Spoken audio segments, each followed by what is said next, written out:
Hey, welcome to my channel, The Do It All Girl. I'm Tiffany, or you can call me Tiff. What I'm going to do today is show you how to start a fire in your grill if you don't have lighter fluid. There's a lot of times when we want to do barbecue here in the South, but we don't have any lighter fluid, so we got to find other ways. So I've been here all my life, and through my life, I'm 46 years old, and I've learned how to build plenty of fires using minimal things. So forgive me for the background noises. I'm in the middle of Houston, so yeah, there's a lot of cars and sirens and stuff that you might hear, but it's fine.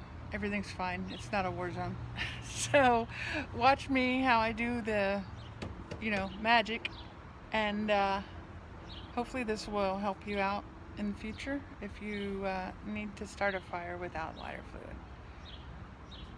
Alright, see you in a minute. What you're supposed to do, you don't have any lighter fluid, right? You can use corn chips, you could use potato chips, I've even used paper bags if I have it. I don't really care for the lint that flies off of it, but just let that burn off and you'll be alright. You've got cut wood. You take these little fringe off of it. I call them fringe because they kind of, do fringe do, hang. So, what I did was I grabbed a little hatchet, and I tried it with my machete, but machete needs to get a sharpening bad. So I went and I grabbed a whole bunch of stuff off of it, and then some bark always helps too. I'm gonna put my sunglasses on because I'm squinting. So yeah, take all of your fringe off of it. More the better, I say, because you're gonna have to get it to catch. You can grab yourself a box of matches. Matches work really good if they're not wet. These aren't wet, but I've tried it with wet matches before, and that will help. You can always use a Bic. I don't have a Bic right now, and my fire starters are not really working. They need some replacing to do. So that's why I am showing how to use matches and the fringe off of the wood to make the fire. Okay, so make sure you open up your top here. I guess that's called the flue. And then your side. You want air to make your fire, because air makes fire bigger. So you see how I have that little teepee kind of thing built? It's good to build a little bit of that with the fringe, and then get your matches. And I'll probably break a couple of these before I actually start the fire, but go ahead and stick that under here, let it burn. When it catches on the fringe, then we can start covering it up with some more of this bark. I like to do a couple of them.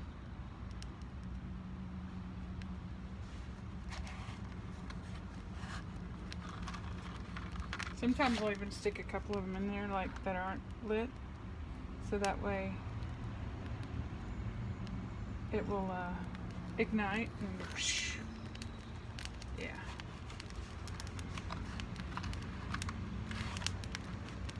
So you'll see it go whoosh once it catches, or not. Now we can start putting more kindling on top of it.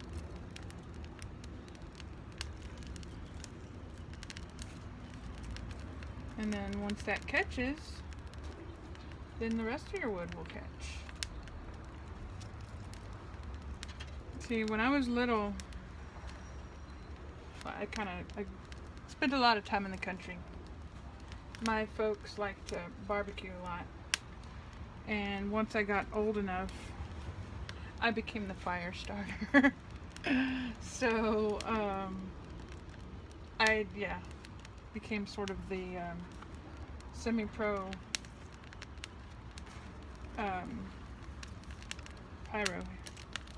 You just stick some more of that stuff on top, so that way you have some airflow, and the more airflow you have, the bigger fire you'll end up with.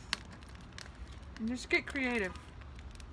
You don't want to block it too far off, because then your fire will die. And then, yeah, that's about all that's to it.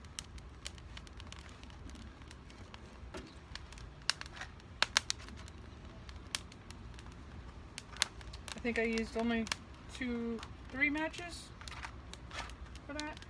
So it will most likely take a minute for it to catch up, but the whole idea is we didn't use fire starter. And you don't want to use gasoline. Gasoline will create a cloud, and there's a serious chance that you could end up with really bad burns. So never, never, never, never use gasoline to start a fire.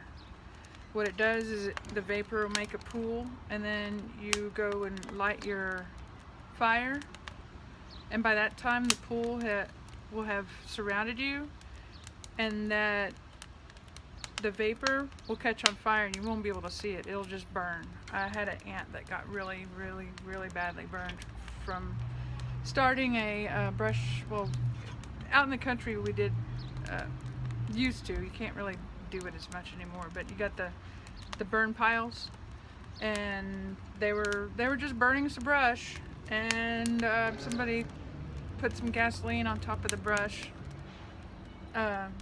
limbs, when you're clearing land, and she got 2nd and 3rd degree burns all the way up to her waist, and I remember seeing her in the hospital. It was not pretty. So never, never, never use gasoline. If you're in a pinch, corn chips will work, potato chips, cotton balls, toothpicks, skewers, those wooden skewers. All you want is really some kindling, and then once you got the kindling, the rest of it is pretty much up to the fire. See, so now we have a really good fire going. That's gonna most likely become the fire that I cook my supper with. I'm making some roast tonight on the pit, sort of roast steak. I don't know. We'll have to see. It's kind of like the thickness of a tomahawk, but I'm just kind of experimenting with it. So hopefully it doesn't turn into a tough piece of, otherwise the dogs are gonna have a good supper. So I hope this has been instructional for you, and that your next barbecue fire without fire starter will catch as easily as this one. Thanks for watching, and please give me a like and subscribe. I'm building my channel, and I'm gonna have all kinds of other noisy around here. I'm gonna have all kinds of other how-to videos. I'm gonna have a game category. I'm gonna have stuff like this, and also probably review videos as well. So come and check it out with me. Do it all, Tiff. And yeah, I look forward to seeing you.